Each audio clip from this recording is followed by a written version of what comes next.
몇 년 전 안식월을 맞아 유럽을 다녀오게 되었습니다. 유명한 관광지를 다녀오기도 하였지만 저의 관심은 교회와 수도원 그리고 박물관이었습니다. 자유롭게 여행하기 위해서 차량을 렌트하였고요. 한 달 동안 유럽의 곳곳을 다녀볼 수 있었습니다. 그 중에서 가장 가슴 벅찬 감동을 주었던 장소를 여러분들에게 차례대로 소개하는 시간을 가져보려고 합니다. 이 시간 가장 먼저 소개할 장소는 아시시의 성 프란체스코 수도원입니다. 개신교 목사가 천주교 수도원을 어찌하여 소개하는가라는 의문을 가진 분들이 있을 것 같아 미리 말씀드리겠습니다. 프란체스코는 종교 개혁이 일어나기 전의 성직자입니다. 때문에 우리 개신교의 역사이기도 한다라는 사실입니다. 유럽의 많은 교회와 수도원이 종교적 기능을 다 상실해 버렸습니다. 관광지가 되어버렸습니다. 그래서 교회나 수도원이 영적 공간이 아니라 돈벌이 수단으로 전락한 곳들이 참으로 많았습니다. 그러나 제가 오늘 소개할 성 프란체스코 수도원은 다행스럽게도 오늘날에도 수도사들이 훈련받고 예배하는 영적 공간을 유지하고 있었습니다. 그래서 이곳을 방문하는 이들을 여행객이라고 표현하지 않습니다. 찾는 모든 사람들을 순례객이라고 부릅니다. 아시시는 로마에서 북쪽으로 2시간의 거리에 위치하고 있습니다. 성 프란체스코 수도원은 그 아시시의 높은 분지 위에 건설되어 있기 때문에 아시시에 들어가는 관문에서부터 수도원임을 알 수 있을 만큼 아름다운 자태를 뽐내었습니다. 저희가 수도원에 도착한 그 시간이 밤 10시가 다 된 늦은 시간이었습니다. 마치 산 위에 있는 등경처럼 아시시는 물론 이탈리아 전역을 비추고도 남을 만큼 밝은 빛이 온 세상을 비추고 있었습니다. 저희는 수도원 옆에 위치한 그 숙소에 짐을 풀었고요. 아름다운 빛을 뽐내고 있는 수도원으로 우리의 발걸음을 향했습니다. 밤늦은 시간이었고요. 몸이 몹시 피곤하였지만 아름다운 광경을 놓치고 싶지 않았기 때문입니다. 밤늦은 시간이었기 때문에 수도원의 경내에는 들어갈 수가 없었습니다. 수도원 앞 광장에 나아가서 이 수도원의 외관을 살펴볼 수가 있었는데요. 오렌지빛 아름다움을 뽐내는 그 수도원의 외관이 저희들의 마음을 차분하게 가라앉혔고요. 엄숙함을 더해 주었습니다. 뿐만 아니라 교황청에서 이 파견한 군인들이 지키고 있었는데 그 때문에 오히려 묘한 그 긴장감 같은 것도 느낄 수가 있었습니다. 지금 코로나 때문에 그렇게 할 수가 없지만 만약에 코로나가 끝나게 되면 여러분께서 이탈리아를 여행하시게 된다면 꼭 아시시의 프란체스코 수도원을 방문하기를 추천합니다. 로마에서 렌트를 하여 수도원을 향하는 평원과 호수를 지나는 길도 참 아름답습니다. 그리고 수도원 근처에서 1박을 하면 참 좋겠는데요. 제가 1박을 권하는 이유는 수도원의 야경이 이처럼 아름답기 때문입니다. 어떠한 화려한 빛으로도 만들어낼 수 없는 오묘한 깊은 영감을 주는 빛이라는 것입니다. 만약 렌트를 할 수가 없다면 로마에서 하루 코스로 수도원을 다녀올 수 있는 여행 상품이 있습니다. 그 여행 상품을 이용하는 것도 나쁘지는 않습니다. 그렇지만 수도원은 관광객처럼 둘러보는 것보다는 잠시 시간을 멈추고 머무를 때 깊은 영성을 느낄 수 있기에 약간의 여유를 가지고 순례자의 마음으로 참여하는 것이 좋을 것 같다라는 생각이 듭니다. 이탈리아의 그 여름 햇볕은 아침에도 매우 강렬합니다. 아무리 피곤한 몸일지라도 늦잠을 허용하지 않습니다. 숙소에서 짐을 정리하고 수도원으로 향했는데요. 밤늦은 시간에는 은은한 조명으로 감상하였던 그 길거리가 그 뜨거운 태양으로 환하게 드러나더군요. 길거리 구석구석에 물들어 있는 오랜 세월의 흐름을 더욱 강렬하게 느낄 수가 있었습니다. 이른 아침이었습니다. 그런데도 수도원으로 향하는 그 길에는 많은 순례객들로 넘쳐났습니다. 울퉁불퉁한 돌로 이루어진 그 바닥을 밟으며 그리고 올라갈 때 마치 우리도 수도사가 된 듯한 걸음이었습니다. 성인이 거주하였던 옛 모습과 마을의 형태가 잘 보존되어 있어서인지 수도원으로 올라가는 그 길을 걷는 것만으로도 수행의 걸음이 되었습니다. 아이들과 함께 서서히 수도원으로 올라가는 중에 검은 사제복을 입은 수도사들의 그 걸음을 마주하게 되었습니다. 이들의 걸음에는 절제가 담겨져 있었고 수행의 마음가짐을 느낄 수 있을 만큼 정돈되었습니다. 수도원으로 향하는 걸음만으로도 순례의 체험이 될 수 있음을 깨닫게 되었습니다. 아시시는 프란체스코의 고향이면서 그가 고향으로 돌아와 수행하며 제자들을 길러냈던 장소입니다.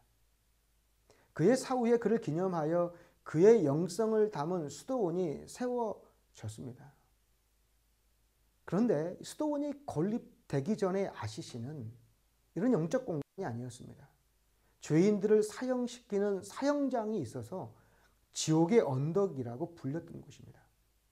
그러나 그 지옥의 언덕에 프란체스코의 영성을 담은 수도원이 세워지자 지옥의 언덕이 천국의 언덕으로 바뀌었습니다. 지옥을 천국으로 만든 사람, 갈등을 평화로 만든 프란체스코의 영성으로 아시시라는 이 도시는 물론 당시의 유럽 모든 교회를 변화시켰다라는 것이죠. 프란체스코는 베네딕트와 더불어서 기독교 역사상 가장 위대한 성직자 중에 한 사람으로 꼽습니다. 프란체스코를 묘사하는 수식어로 아시시의 프란체스코 또는 가난과 결혼한 프란체스코라고 합니다. 프란체스코가 아시시에서 활동하였기에 붙여진 이름이고 평생을 가난한 자들과 더불어 수도사의 삶을 살았기에 붙여진 이름이기도 합니다. 프란체스코는 직물업을 하는 아버지에게서 태어났습니다. 그의 아버지는 상당한 재력을 가진 사람으로 아버지의 품 안에 머물기만 하면 상당한 재력을 상속받을 수 있는 그런 위치에 있었던 것이죠.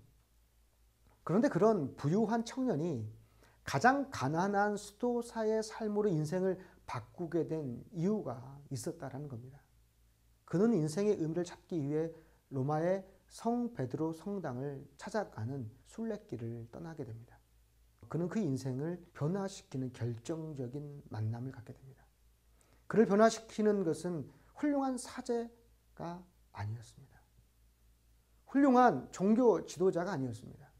그를 변화시킨 것은 성전 그 앞에서 구걸을 하고 있는 거지와의 만남 때문이었습니다. 그는 구걸하고 있는 거지를 통해서 하나님의 음성을 들었습니다. 그리고 평생 가난한 자들과 함께 그의 인생과 삶을 드리기로 그곳에서 헌신하게 된 것이죠. 고향 아시시로 돌아온 그는 가난한 삶을 추구하며 복음을 전하기 시작하였습니다. 그의 삶에 감동한 이들이 아시시에 몰려들었습니다. 프란체스코의 그 삶, 가난을 추구하는 그의 삶 속에서 예수님의 모습을 발견하였기 때문에 그렇습니다. 때문에 이 프란체스코 수도원에는 프란체스코의 삶과 영성이 그대로 간직되어 있는 수도원이었습니다. 유럽의 교회와 수도원에는 이런 벽화가 많이 있지 않습니까? 프란체스코 수도원의 그 벽에도 프레스코 형태의 많은 벽화들이 그려져 있었습니다. 만약 여러분이 유럽의 교회나 수도원에서 벽화를 만나게 된다면 그냥 지나치지 마시고 천천히 음미하면서 지나가면 그것만으로도 깊은 영감을 느낄 수 있습니다. 프란체스코 수도원에 총 28개의 벽화가 그려져 있는데요. 그 중에서 가장 인상 깊었던 2개의 벽화가 있었습니다. 프란체스코의 삶을 함축적으로 설명하고 있는 벽화였는데요. 여러분에게 보여드린 이 하나의 이 그림은 많은 사람들이 모인 장소에서 프란체스코가 그의 아버지에게 옷을 벗어주는 장면입니다. 그리고 2번째 이 그림은 무너져가는 교회를 떠받치고 있는 한 젊은이의 모습을 묘사하고 있는 벽화입니다. 이 2개의 벽화는 프란체스코의 삶의 목적과 동기를 잘 설명해 주고 있는 벽화입니다. 저 또한 이 벽화를 통해서 하나님의 말씀을 듣게 되었습니다. 많은 사람들은 프란체스코의 삶을 동경합니다. 그의 가르침을 존경하게 됩니다. 그러나 그가 살아왔던 삶을 따라 살아가는 데는 참으로 인색한 우리의 모습을 보게 됩니다. 마찬가지로 우리는 하나님의 말씀을 들으려 할 때 우리가 원하는 하나님의 말씀, 듣고자 하는 말씀을 들으려 하는 것이죠. 우리 또한 프란체스코처럼 하나님의 말씀을 듣기를 원합니다. 그러나 우리는 하나님의 말씀을 들을 수 있는 장소와 대상을 제한합니다.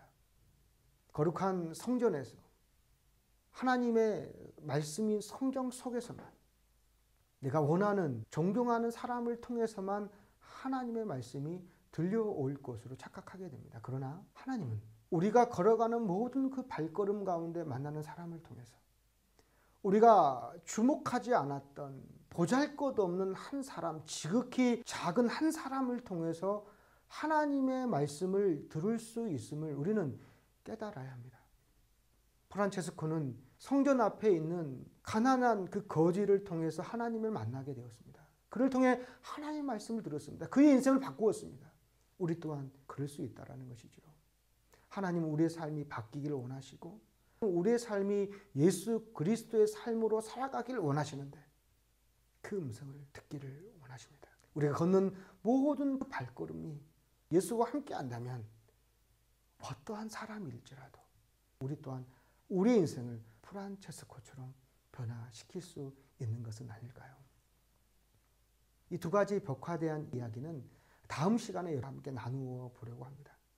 어떠한 이야기가 그의 삶을 변화시켰는지 저와 여러분의 삶 속에서도 그와 같은 놀라운 은혜가 있으면 좋겠습니다.